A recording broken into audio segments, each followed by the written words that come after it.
Halo teman-teman, di video kali ini kita akan membahas cara instalasi MX Linux XFace menggunakan teknologi virtualisasi VMware, mulai dari pengenalan MX Linux, proses download file ISO, instalasi VMware, hingga proses instalasi MX Linux XFace. Tonton terus videonya ya.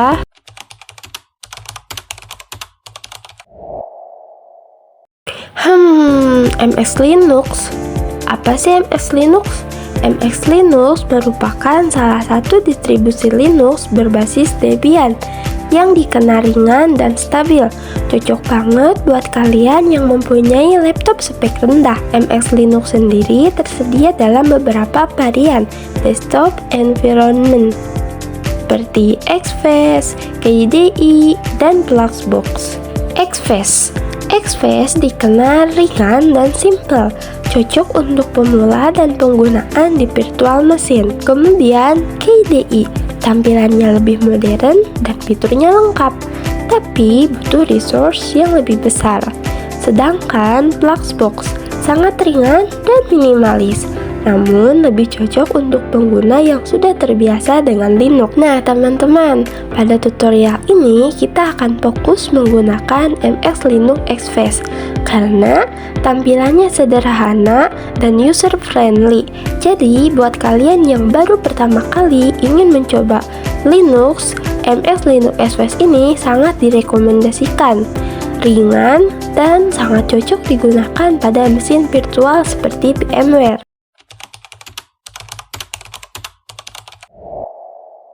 Setelah menentukan desktop environment yang akan digunakan, selanjutnya kita masuk ke tahap mengunduh file ISO MX Linux XFace. Untuk proses download file ISO, teman-teman bisa langsung mengakses website resmi MX Linux, yaitu mxlinux.org. Lalu klik produk, kemudian scroll bawah dan klik download. Di sini kalian klik yang MX 25.1 XFace 64 bit.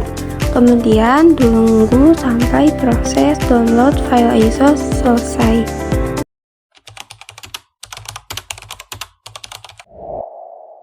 Setelah file ISO sudah kita download, sekarang waktunya kita proses instalasi.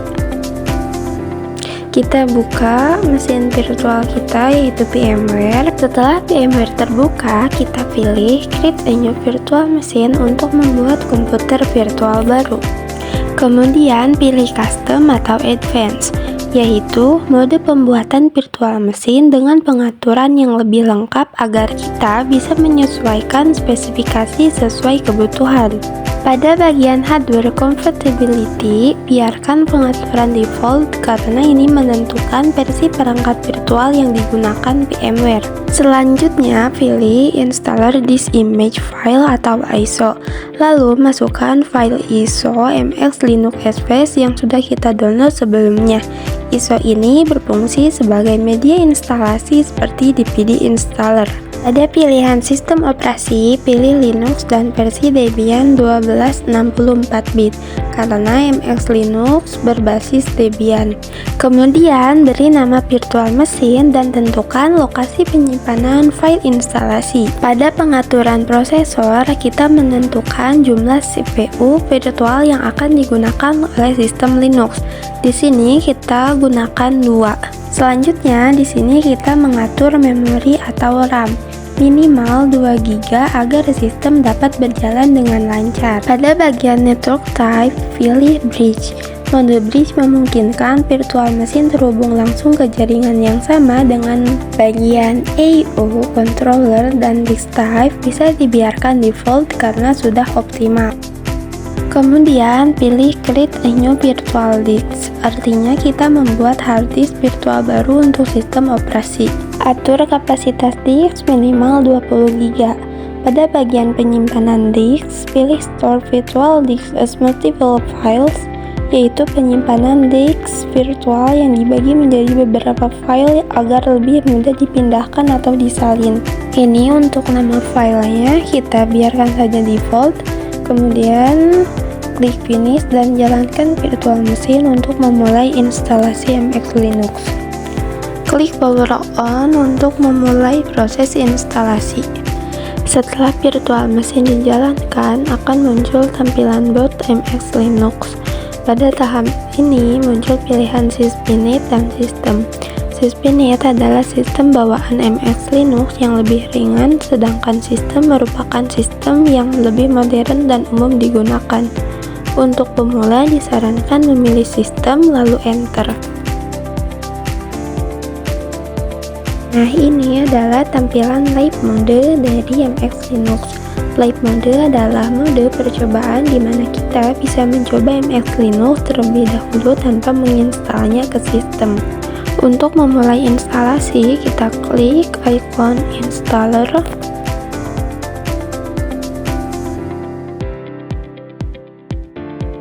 Nah, di sini kita masuk ke tahap pengaturan keyboard. Pada bagian ini, pilih jenis keyboard yang akan digunakan. Biasanya menggunakan English US sebagai pengaturan standar. Pengaturan ini menentukan tata letak tombol saat mengetik di sistem.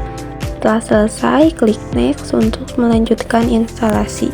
Pada tahap ini, terdapat 3 pilihan tipe instalasi, yaitu Auto Install Using N3 Disks, yaitu instalasi otomatis menggunakan seluruh disk virtual dan ini yang paling mudah.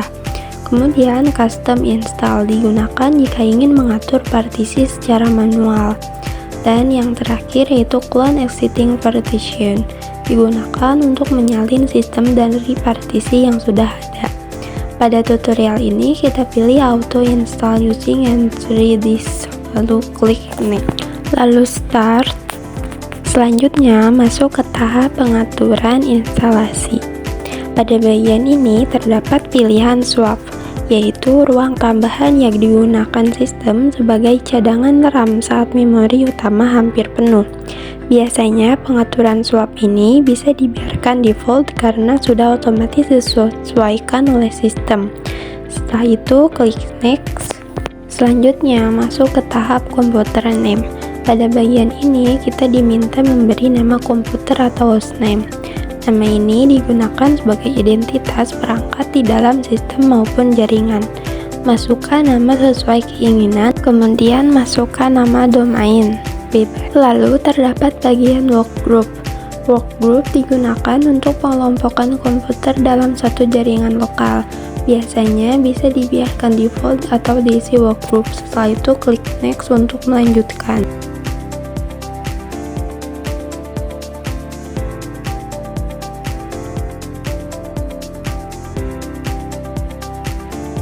Nah, kemudian di sini yaitu kita menentukan lokasi sistem. Untuk lokasinya kita default saja, kita pilih US. Kemudian untuk clock atau time zone, ini zona waktu, kita sesuaikan dengan lokasi kita, yaitu Indonesia. Kita pilih Asia dan Jakarta. Lalu kita pilih format yang 12 jam, kemudian next. Selanjutnya masuk ke tahap default user account. Pada bagian ini kita membuat akun pengguna dan juga password root. Masukkan username dan password untuk akun user yang akan digunakan saat login. Kemudian isi password root, yaitu akun administrator yang memiliki akses penuh ke sistem. Pastikan password diingat lalu klik next untuk melanjutkan instalasi. Kemudian finish dan tunggu proses booting selesai.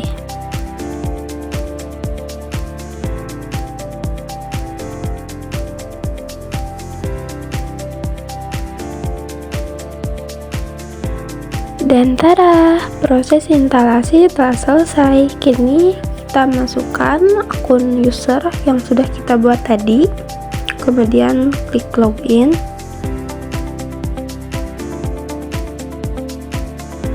Ini tampilan awal setelah proses penginstalan, sama seperti yang di live mode. Di sini settingan jam juga sudah selesai. Dan kita coba navigationnya. Ini ada memori, internet, sama volume juga ada.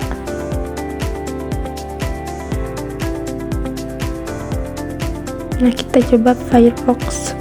Apakah sudah memiliki koneksi internet atau belum? Ini kita skip lagi. Nah, di sini kita coba browsing.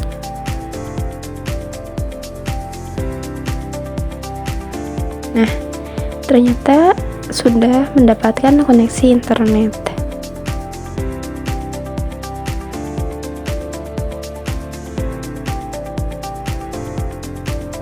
Kemudian kita coba menu aplikasinya, ada apa aja.